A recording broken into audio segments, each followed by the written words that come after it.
Okay. Hi, everyone. My name is Emma. I use she/they pronouns. I'm the current president of our Sexuality and Gender Alliance here, which is a committee of the Campus Y. My name is Sadi. I use they/them pronouns, and I'm currently the Campus Y co-president. Alright. So today we have several panelists speaking. We have professional sect of this. What's that? Oh, yeah. Okay.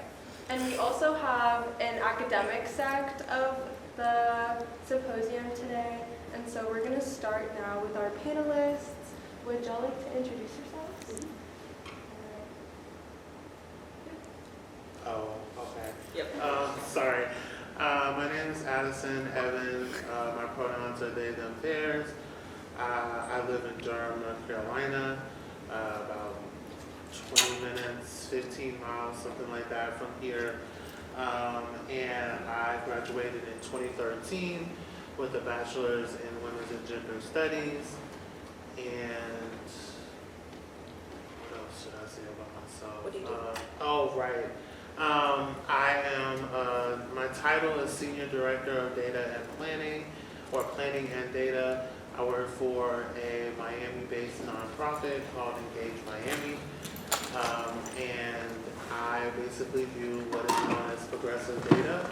So, mostly working with voter, like publicly available voter data and helping with electoral outcomes and civic engagement. Hi everybody, my name is Shelby. I use they, them pronouns, and I currently live in Brooklyn, New York. I graduated in 2015 with a studio art major and a minor in advertising through the journalism school. And right now I'm a full-time freelancer, but I have a background in sort of advertising and marketing, and I focus primarily on companies that are trying to make the world a little bit better in one way or the other, and I'm happy to talk to you guys about that today. Hey y'all, my name's Brennan. My pronouns are they, them. I can tend to be a little bit of a mumbler, so if you guys can't hear me, feel free to like wave an arm around and I'll try to talk a little bit louder. I live in Durham, North Carolina, grew up in Apex, so super local, and graduated from UNC in 2019, studied public policy and women's and gender studies, was involved with SAGA, so it's super fun to come back. And right now I work as a state administrative policy consultant for CLISM, which is a national organization focused on school climate for LGBTQ youth in K-12 schools. Thank you guys so much. I was just gonna add, ice cream is the best dessert. It is the only dessert that matters in my opinion. And Durham is the best mid-sized city in the country. Thanks for that. I actually agree with that, coming from a mid-sized city.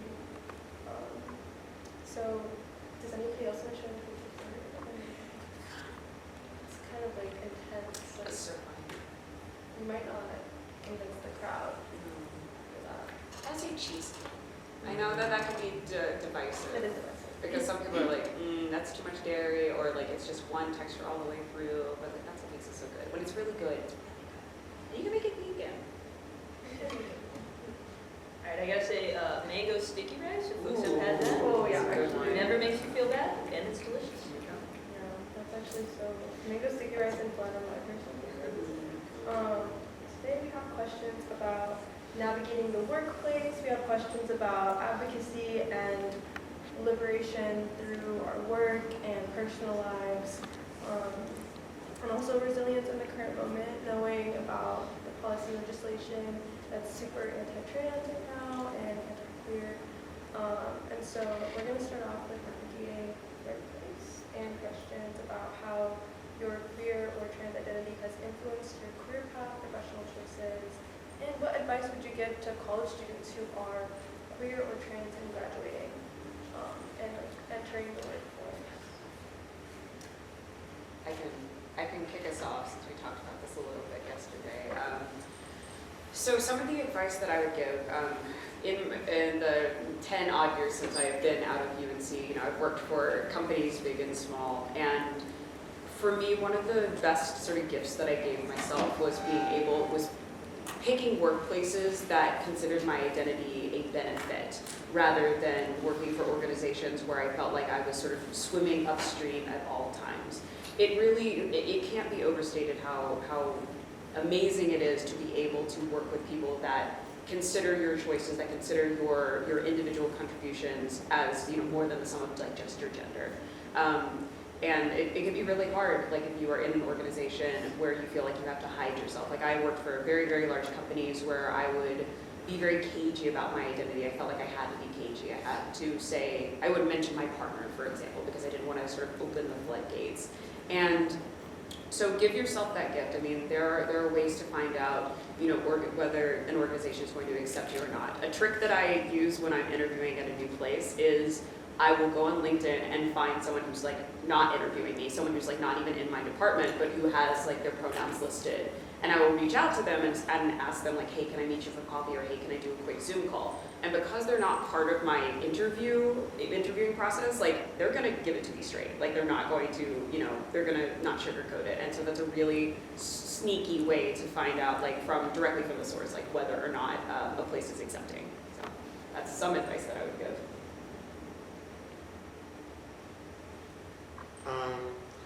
Let's see. So I'm gonna try to look at the crowd, and also I wrote down notes because I'm trying not to ramble. But yeah, so what I would say is, you know, just to put it out there plainly, we live under capitalism. Sometimes you might have to take a job you hate or don't want to do. But if you have the option or the ability, I would start out with writing like pros and cons of your career goals or of the job itself, to see, you know, what is a non-negotiable for you and what isn't. And so I knew that I wanted to work somewhere where I wasn't just a cog in the machine. And that was because I didn't want to have to be stealth in the workplace. Like that would feel very stifling to me. And I wanted to be out and proud. And my first job was actually at Wells Fargo, in which I very much was a cog in the machine, for sure. But that catapulted me into other jobs in which I didn't have to be that way, and my contributions were valued. Yeah, I would echo that, Addison. I was thinking about if I were to give advice to somebody who's thinking about like their first like job post undergrad, definitely taking the step to think about what your boundaries are before you go into that, like how much you want to share with folks. I think something that comes up a lot is like people asking questions about your identity potentially in the workplace, and you may like not want to answer those questions and do the work of explaining yourself to folks. So thinking in advance about like what you're comfortable with. So I always like have my pronouns in the email and then share them when I'm interviewing. So that's something that's up front. But I do primarily work at organizations that are either progressive or LGBTQ focused. So in that sense, everybody's queer in some way. I did have the experience of working for an international organization where everybody else on my team was a young person from outside of the U.S. And that was folks, many of them like had never met a trans person and had really different understandings of gender, but were like fantastic to work with. So in some senses, I would also say like, know that everybody else is on like a different learning journey, and then sometimes you have to meet folks where they're at. So a lot of folks maybe like that you're going to work with aren't going to have the toolkit already to use they them pronouns or think about trans identities. So you know, thinking about those boundaries is helpful as you're navigating those situations when you know, you maybe want to be supportive and be like, this is who I am, here's how you can be affirming to me, but also I don't want to have a long extended conversation with you about like, my body or something like that. So those are things to think. Yeah, these are super helpful. Honestly, to add to your last point, sometimes in taking like training courses on like dealing with anti-racism, which can be applied to a lot of things like prejudice, is just send them a video. Like, here, like if you're really interested, here's a toolkit, because I don't really want to do all the like educating and explaining, and I don't want to take on that role because it's not really my job to like get paid for whatever I'm getting paid for, and also teach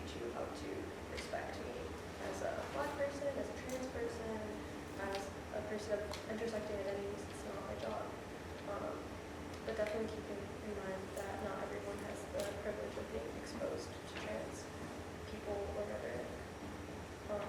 And so my next question was how mentorship played a role in any of your professional journeys, and how would you recommend going about developing those kinds of relationships as a mentor, as a mentee, especially for students who are going to be looking for a lot of guidance in the next coming years?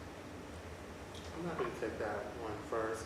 So, mentorship and networking more broadly have played a crucial role in my journey. Every job I've had post-college, even that Wells Fargo job, was because someone knew someone, or someone knew someone who knew someone. You know, it may feel weird, but if there's someone you know who you think it would be great to get advice or feedback from or learn more about, just ask. Because like speaking for myself, yeah, I'm busy, but I'll almost always make the time to give back or chat with other people, especially other queer people or younger folks, because I feel like that's part of what fills me up, is being able to see other people succeed in general. And so when people have questions about like, well, my resume, or just like even the most basic things, I find that to be really important in the journey, you know what I mean? And, you know, I mean, I'm on this panel, right? Like we all took time out of our Saturday to be here because this is really important, and I can't say it enough, like, even if folks don't have the time, they may know someone who has time. So it's always about like, make genuine connections, right? Like, don't just try to use people, but ask for what you need. And generally speaking, when it comes to community, you'll get that back. I completely agree with everything that you said. When you're emailing folks, be concise, be polite, and like you said, like don't just assume that people have like infinite time. But like 9 times out of 10, I mean, people will want to give back because they remember when they were in the younger person's position that other folks helped them out. I would say for me, I unfortunately have not really been able to find like older queer mentors in my workspace, but what I have been able to do that I would recommend that y'all be able to is, find community outside of work and outside your friend group. I mean, for me, like a lot of my friends are in the LGBTQ community, and they're wonderful folks, but I also am a member of like some mutual aid organizations and a member of an organization in New York called SAGE, which advocates for sort of older LGBTQ folks. And I think that being a member of those organizations helps give me perspective on the workplace, because oftentimes if you're in the workplace, the immediacy of it will be constant, whether that immediacy is manufactured or not. It'll be like, we have to respond to this email right now or the world will explode, which is not true, but in the moment it can feel very true. And I think that being able to take a step back from that and being able to be a member of organizations where it's other LGBTQ folks working together, people who are older or younger, being able to have that sense of community, it gives you perspective, and it also sort of reminds you that there are bigger fish to fry, let's say, other than the things that you have to deal with in a day-to-day workspace. And I think that the folks in those organizations have been, especially folks who are older than me, have been mentors to me and have really helped give me perspective on what it was like to be an LGBTQ person in like the 70s and 80s and 90s, which is not a perspective that I have myself. Yeah, I think y'all really checked out a lot of points, but I think we'll have you start the next question. Yeah, I mean, I think mentors are super important. You just would echo what y'all have said in terms of like every job I've gotten has been through somebody that I knew or some kind of relationship that I had built. One thing to think about if you're sort of cultivating these kinds of relationships with folks that you might love to have as your mentor is thinking about not just checking in when you need something. It can be helpful. So saying like, I saw that your organization did this thing. This is really cool. Or like, this article that I saw made me think of you. And just making sure that like, if you have somebody that you have that kind of relationship with, that you're touching base with them and kind of cultivating a relationship that's not necessarily just about you being like, can you tell me like how to do this thing? That's been really helpful to me. I recently had, I'm applying to grad school, and I had a college professor that I hadn't seen for like 5 or 6 years write a recommendation letter for me, but we had kept up over time, and that was, she was like super happy to do it, and I really think of her as a mentor. And yeah, those kinds of things are really cool. That was super amazing. I think it's hard to think about like what, like especially applying to grad school and stuff. I was really intimidated to try to do that like after graduating, because I was like, well, my professors won't remember me, and like I can't just reach out to them. But if you build consistent relationships with them now, then and like continue that after you graduate, it's like so much less intimidating. Yeah, that is why I applied to grad school immediately. No problem. But as professionals, like we're managing values and morals, and I was wondering, how do you guys like? Well, I guess you better first. How do you view your role in propelling queer and intersectional liberation? Yeah, I mean, I think this is a tough one. So I have a lot of experiences working in LGBTQ progressive organizations, but that doesn't mean that those spaces are like free from the isms. Like we have all this, these dynamics about who we are and what we bring to the work, and unfortunately a lot of these workplaces do enforce like transphobia or racism or things like that. And I think a perspective that I try to bring in the work is thinking about how can I advocate for other folks when I see dynamics of harm taking place. So that might look like at my last workplace, I tried to talk about pay inequity a lot. I realized that other people at the organization were getting paid a lot less than I was, even though they had been there longer.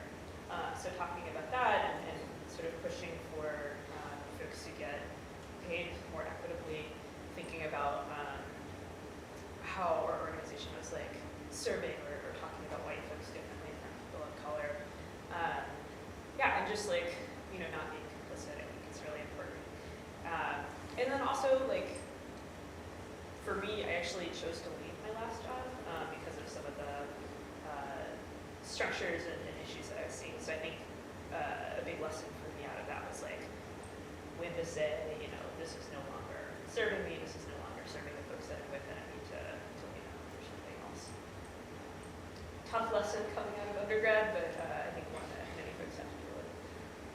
I'll tag right on to the end of that. I've been a full-time freelancer for about a year now, and one of the things that propelled that choice for me is that I had worked at a lot of like agencies, big and small, where I didn't have the agency, no pun intended, to choose the clients that I was working for. You know, I would have an assignment sort of given to me, and that would be that. And sometimes I would be asked to work on clients that I didn't agree with. I would be asked to sort of fudge the truth in ways that I didn't feel good about. And so being able to, having the ability to like build up a little bit of a nest egg so that I could quit that job and be able to be a full-time freelancer, be able to pick and choose the clients, has allowed me to put almost all of my energy towards organizations that I feel like are doing good in the world. Like right now I'm working for a company that advocates for maternal mental health and is very intersectional in how they advocate for that. And that's I don't have children, that's not necessarily, so that's not an organization, that's not a demographic that I'm a part of, but it's something that I can see, there's a lack of resources towards, and I'm being able to, using my capitalist skills, my advertising skills, I'm able to propel an organization that advocates for LGBTQ moms and parents and Black moms and parents, and sees how those intersectional identities can be affected in that space. One other thing that I wanted to say in regards to this question is that while I was at these larger organizations, I was open about my pronouns. I was in certain ones I was open about my identity, and I was a member of various organizations that would run panels and would run events that would talk about trans identities, queer identities, how to be a better employee when it comes to interacting with folks. And so I have this sort of mental energy and mental space to be able to run those, like that was not a burden to me, but I felt like since it was not a burden to me, it was my responsibility, because I know that there are so many other folks for whom they have to answer questions day in and day out, and it can be exhausting. And so I felt like I was able to use my sort of storytelling abilities, my ability to sort of string together a narrative and make something memorable, was able to sort of impart that to my organization, and I do think that that made an impact. And finally, at the end of the day, I mean, I just want to do good work. If I am a they, them that people remember as being competent and good at my job and able to pull things off, that sticks with people. And so I think, you know, just being yourself and being open about your identity, if that's like all you can do, that's actually huge. And I think that it's important to remember that. I think that, to answer this question quickly, I think that for me, the work that I do both personally and professionally is directly tied to liberation movements. So I work at organizations who, you know, do political education, civic engagement, electoral politics, so on and so on. So it's easier for me to put that into play every day. And I would say that the one value that I hold, or the one thing that I hold with me all the time, is being principled and being rigorous in that principle, and that I'm the person that people frequently say ask the hard questions, or like ask the questions that no one has answers to, and hold people accountable. Like, you know, it's not always going to be easy, especially if you work for organizations that claim they're doing good for the world. And so holding people accountable is really big. And holding yourself accountable is really big. Yeah, thank you for that. These are really interesting ways to think about being in the workplace. My own experience is really entrepreneurship, so it's broadening. Also, like, pay transparency is a big thing that I was like thinking about when you were saying that. My friends and I try to practice that, just like, even though we're not in the same job, we just talk about money and like are pretty open about our finances, just because it kind of takes off this like shield about how we shouldn't talk about like money, that's like uncouth and it's unacceptable in reality. Like, some of my friends are low-key trust fund babies and we think about this a lot. We're like, oh yeah, and then some of them are not trust fund babies, some of them are like me, like low income, and that's okay. And it just means that like we kind of suit each other's needs differently. And okay, so our next question is, how do your talents and interests intersect with your advocacy? I was kind of like trying to get that question well molded by talking to all of you. I know we have like technology, we have storytelling, we have policy. So I wanted the audience to hear about those interests and passions, because I think that's so impactful to like how you do it, and it's really interesting. I can start if you want. So because, okay, as a graduate of the studio art program right here in Haynes Art, it does mean that I have sort of like a wide variety of like visual and creative skills. And that means that if an organization that I'm a member of needs a logo or a poster, like I can be the go-to person, and I actually really like enjoy that, you know. Being able to give back in that way and volunteer my time has been just very, very rewarding.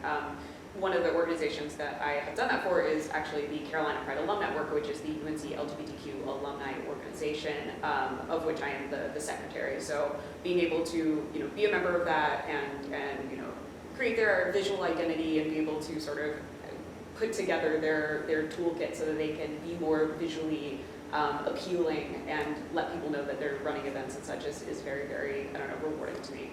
And I would say also, I have gotten very involved in like zine making community over the past maybe 4 or 5 years, and zine making has a strong history in LGBTQ advocacy and in sort of, you know, alt organizations. The history is really, really interesting, but being able to create publications that I can distribute that are around different sort of ideas and you know, can be their own sort of form of advocacy has been something that I've really, I don't know, been able to get back to my roots of just like creating things with my hands. So, yeah. Look up zines, go make a zine. We started zine club here. Like, a year ago, actually. Sad. Make a zine club. Make it back. Sure. So I've talked about it a number of times, but I was a women's and gender studies major when I was here, and I really enjoyed that. But I've also been like really into technology, video games, that kind of stuff since I was a kid. Like I can remember when I lived in New York City doing this program with my dad who worked at JP Morgan Chase, where we would go and install the old math books, the big ones with the colorful backs, in libraries, people's homes, those kind of things. And so it was really great to find out that I could use my technological computer data skills, however you want to, excuse me, label it, to be able to do the work that I want to do. So essentially over the past 9-ish years, I've developed my skills to include like different coding, being able to build pipelines for data for progressive organizations. Because, you know, if you've done any kind of organizing, or even in the clubs that are on campus, you walk into a place and people are like, sign my sign-in sheet, you know, by hand, and you know, then that ends up in somebody's car and it doesn't ever get entered. And then when Emma graduates, no one knows who the first years or the second years were who were trying to do the thing. And so part of building a culture of data, it's not just about ones and zeros theoretically and abstractly, it's about taking the data we have of people who want to be involved and using that to catapult organizing efforts, mutual aid efforts, so on and so forth, and then being able to systematize that into like a membership database and like all the things that help strengthen an organization and helps build institutional knowledge, right? Like, I don't want everything to fall off just because I decided to move on to the next project. So yeah. I think I don't have a ton of like specific interesting hard skills, but one thing that I am is a very anxious person. I think many of us can probably relate. One of those things that entails is that anytime something happens, I'm like off in my head thinking about every way that something can go wrong and sort of planning accordingly. So that does make me really good at planning events because I've already planned out all the ways to address things if somebody like falls off the sidewalk or something like that. Thinking about, you know, innate parts of who you are and sort of how those play into how you interact with other people, I think is always helpful, and there are always ways to sell that when you're applying for jobs. So would encourage y'all to think about that. I also have found that in roles that I work in, I'm always like thinking about things that I'm not very good at and asking about how I can get more experience and try to get better. So like public speaking is something I used to be super terrified of. And just did it over and over and over until I was like, okay, yeah, I know how to do this. So finding those ways to build those skills would be really helpful. Yeah, if I had one last thing to add, I would say that, you know, if you go and get a job post-college or post-graduation and you're like, this is not actually what I want to do, I want to do this thing, your skills are transferable, right? Like, you were just talking about, you know, not having hard skills, but I don't think there's such thing as hard skills and soft skills. Everything is about how you sell it, right? Like, if someone is good at data, but they can't talk to a crowd and engage people, then they've lost out, and we've lost out. Because how can you teach someone else? Like, I don't want to be this harborer of knowledge, keeping people out of things.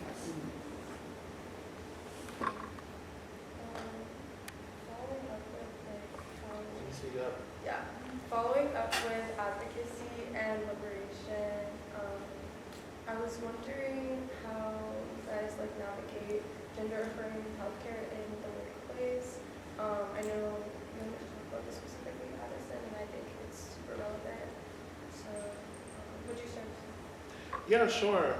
So transitioning in the workplace can be tough. I started medically transitioning while I was still at Wells Fargo, and that was a shit show, to put it lightly. But what I would say is like, so first of all, I want to acknowledge that I've worked what is considered white collar jobs, right? So I've had the privilege of being able to go in a situation and ask things like, so who is your insurance plan through? What do you cover for gender affirming care? What don't you cover? Do I get short-term disability or FMLA, the Family Medical Leave Act, or just leave in general if I need to have a surgery, right? Like, those are the kind of questions I would want to be thinking about if I was moving over to a new company or a new organization. Because, and there's nothing, like, people may be hesitant, but they should be, if they really want you as a candidate, they should be willing to share with you their policies and their benefits, because that can make a big difference in whether you can actually accept the job, right? And even as a disabled person who has other mental illnesses or health issues, those are questions I also need to ask, because, like, for instance, my current job, I got there and I found out that they had a $9,000 out-of-pocket maximum. Who has $9,000 to just, and no insurance every year, or on your medical bills every year?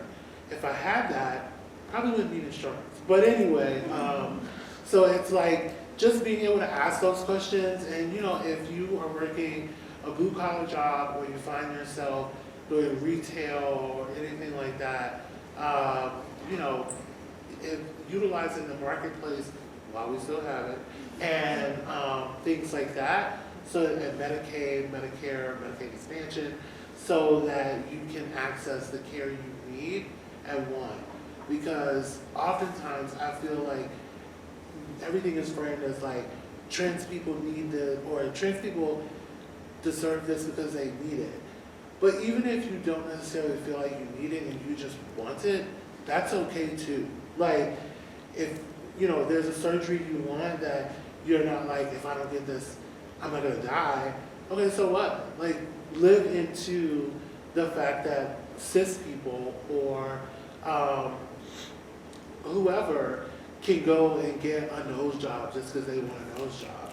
Which, that's not me being shady. If you want a nose job, get a nose job.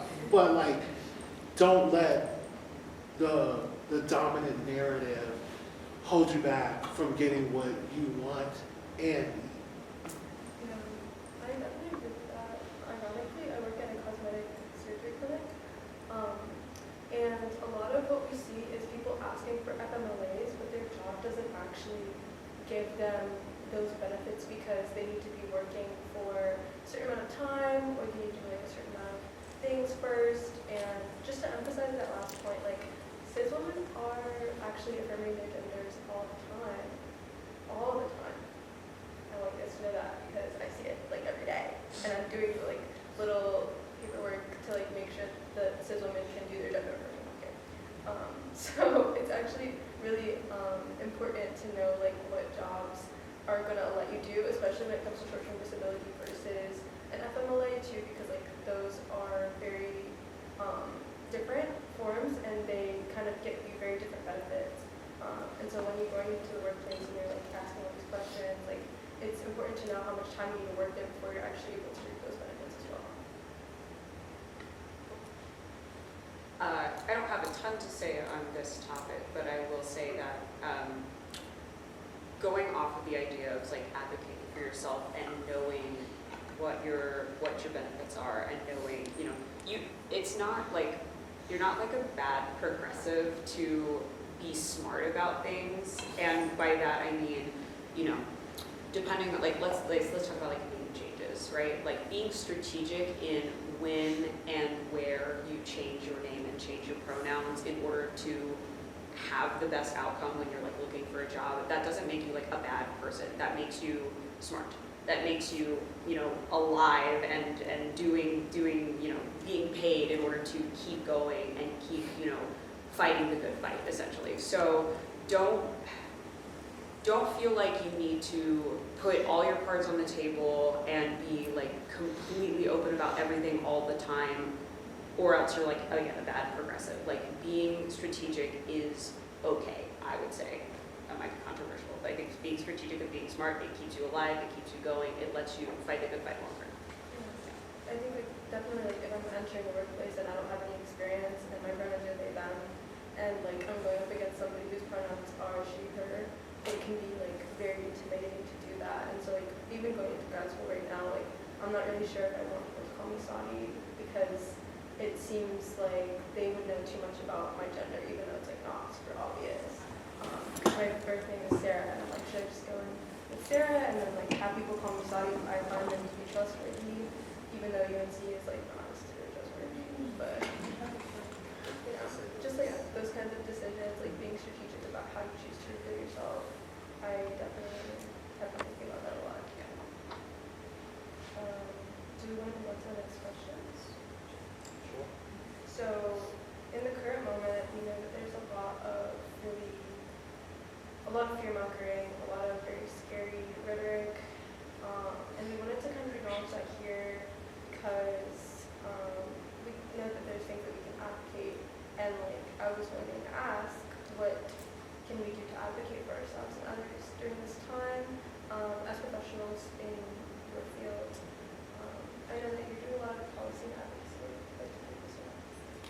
Sure, yeah, so one of the reasons that I do nonprofit work full-time is that it makes me feel like I'm really checking my advocacy box so I can log off at 5 p.m., which is nice in some ways. But I'm always thinking about how I am giving back to LGBTQ young people. I think that's really my where my heart is, and thinking about sort of what my experiences were when I came out. I came out at 13, so it's been a long time.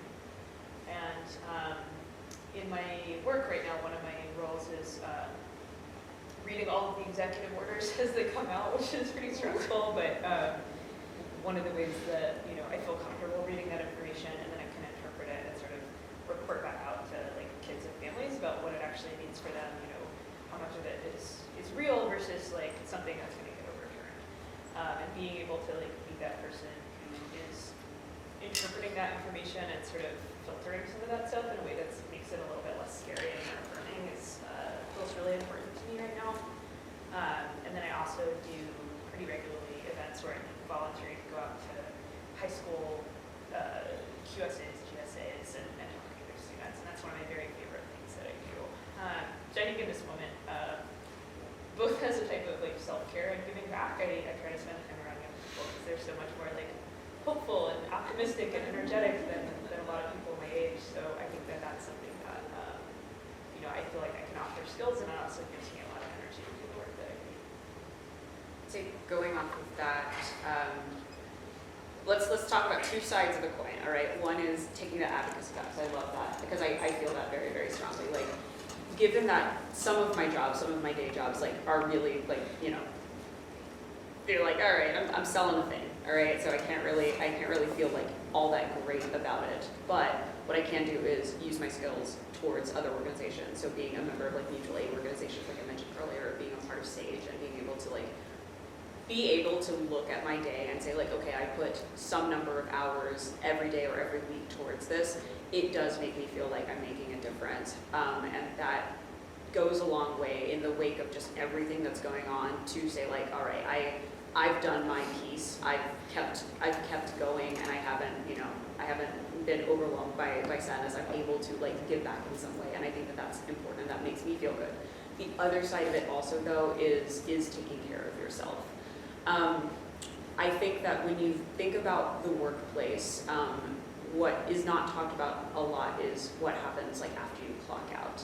And I think that it can be really easy, and it's really easy for me to burn yourself out and run yourself ragged and be hustling really hard or whatever, and so you just don't really have any time for yourself at the end of the day. And I think that self-care, though, has been sort of twisted in a way where it's its own box to tick, where you can, it's very easy to feel like, okay, I didn't do my meditation today, or I didn't do this, or I didn't do that, and it can feel like yet another task, and that can be really hard. So I would say, you know, a form of self-care and being able to take care of yourself so you can do this other part to the best of your ability is, you know, can you delegate? Can you take some responsibility off your plate? Or can you take even 15 minutes to do something that you know is going to make yourself feel good so that you can rejuvenate yourself and so you can keep yourself going and not burn yourself out so that the parts of your life that you feel like are the most important can continue?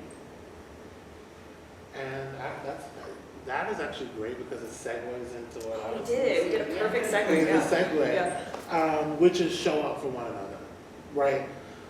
My answer to this question is just show up for one another because, and we talked about this yesterday in our little pre-interview, or whatever you want to call it.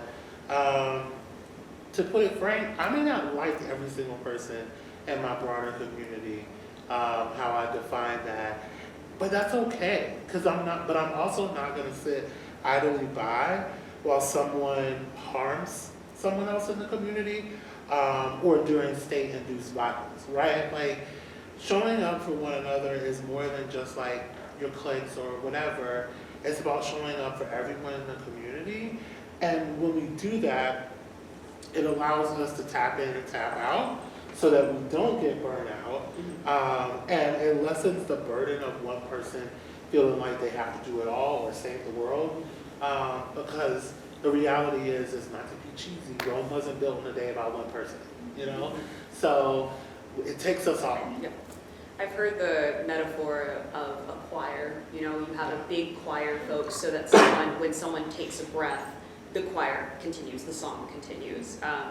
To go off of that, just one last little, because this is something that I've thought about a lot. I mean, being a member of mutual aid organizations and larger sort of LGBTQ community organizations it teaches you that even within folks that share your identity, there are a lot of different perspectives, and especially organizations that are not hierarchical, that they're more like flat or democratic.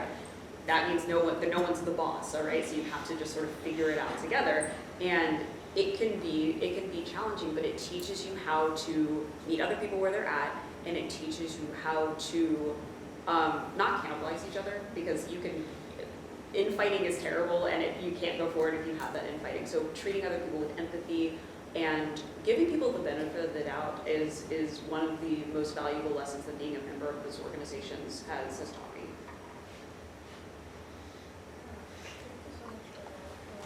It actually does segue perfectly into the next question as well, which is how and where do we look for positivity, joy, care, and sustaining relationships? Which I think you answered briefly in like mutual aid and making sure that you have like community outside of friends and work. I was wondering, the next one on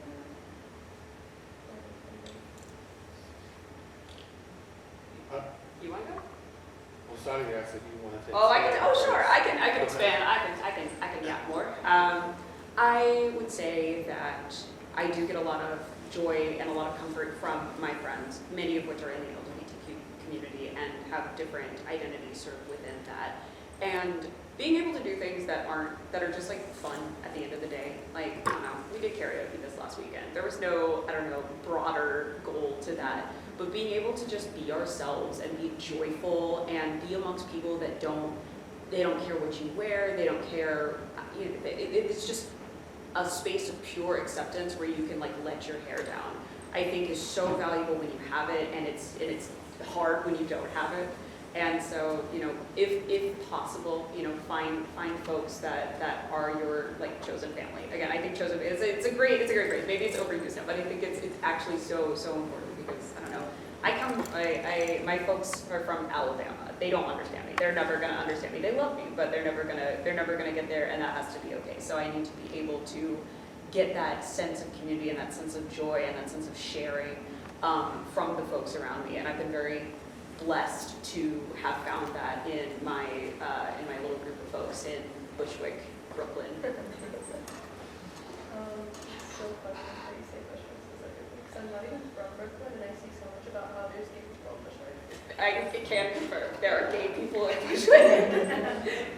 Just like going off of that, I've heard like mutual aid, art classes, like community organizations, like taking classes that you have interests in, as ways to actually find that community, especially like career organizations, wherever you are. I feel like it's super helpful. I think we have like 9 minutes left. I was just gonna quickly answer this question. I'm just gonna read this because it's gonna make me go faster. So my spiritual community, meditation, therapy, and community in general, fascism thrives on hopelessness, and so I refuse to become hopeless. I refuse to just throw my hands up. The idea of the 100-year arc sustains me. We're not getting free today, tomorrow, or the day after that. But if we continue to fight for our people, in 100 years, we will have created a liberated world for our descendants, and that, to me, is worth it. Also, like you said, just laugh a little bit, and don't take things too seriously every minute of every day. And that's coming from a pretty serious person. That was very poetic. I appreciate that. Yeah, do I want to jump into the Q&A? Any questions?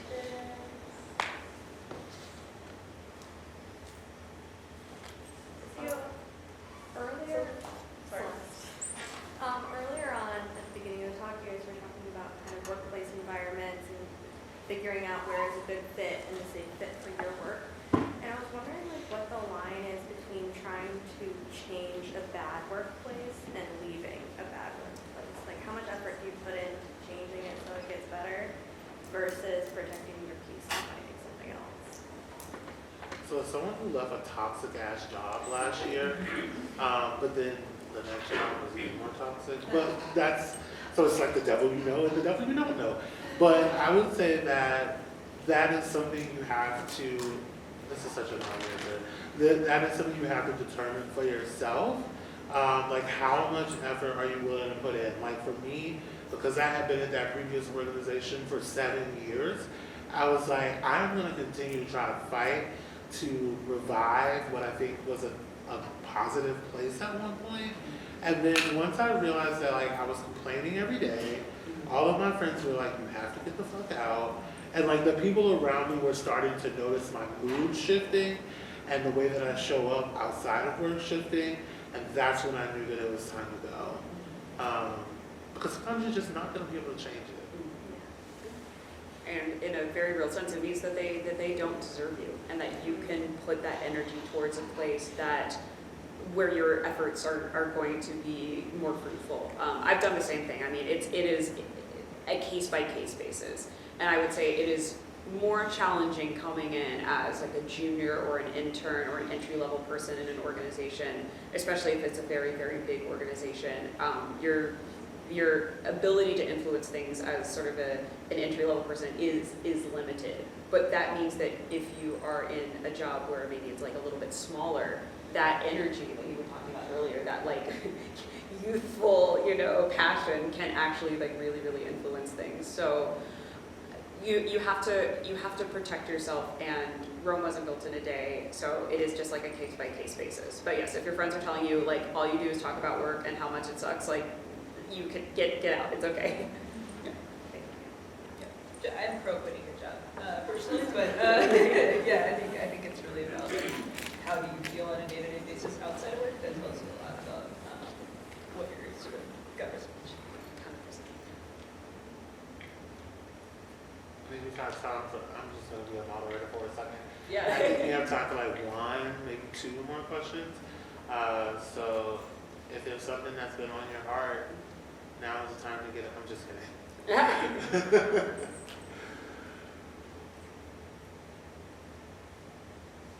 Wow, I'm so glad to know we answered every question you ever had about being queer in the workplace. Yeah. Very proud of my question. Oh. Can you speak up? A little louder, thank you. I know we got mentioned you were with CPAN, and also like I think all of you guys went to UNC. How has the alumni network at UNC kind of transferred over to your professional lives, and like specifically your alumni network, and has that been helpful? Yeah. I'm gonna be, I'm definitely biased because like I'm secretary, I'm like second in command, so I love CPAN. They're not a perfect organization, nobody is, but I do think that they genuinely care about young folks, and there is a database of alums, especially like CPAN folks, so those who have stated that they are a member of the LGBTQ community, and I would say like they are very, very willing to answer your questions or to make an introduction, and it is something that they do care about. We do a variety of events throughout the year. We do an amazing homecoming tailgate. If you are a current student, like, just swing by and say hi. We love talking to current students, and we love talking about the organization and how we can be advocates to help make the university a better place even after you're a current student. So yeah, there are ways to connect with alums, and there are ways to become a member of the organization once you've graduated. And I do think that it is good, just baseline, that we have an alum organization, because this was started around 2014, 2015. There was no UNC LGBTQ alum organization before then, which is wild to me that it started, I don't know, 11 years ago. So it's important to be visible. I think it's important. Actually, somewhere that homecoming event, Yeah. and there were so many different people, like of so many different ages there, Yeah. and it's really incredible as well that it's been only 11 years and that it's collected people who graduated in like the 80s, the 90s, and like all the way To soapbox a tiny bit, I do think that one of the gifts that CPAN has given me that I didn't expect when I joined the organization is to be able to talk to folks that have wildly different lived experiences because they're older than me. I mean, I've spoken to folks that graduated from UNC in like 1971.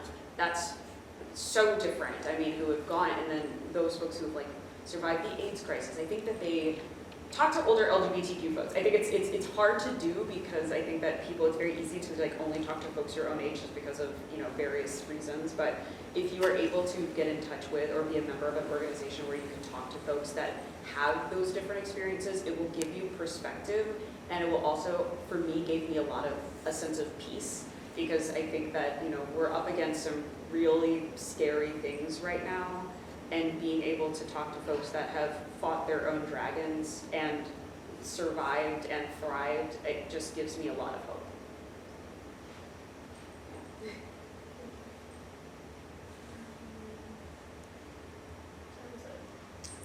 11:59. Oh. Perfect timing. It is. Thank you.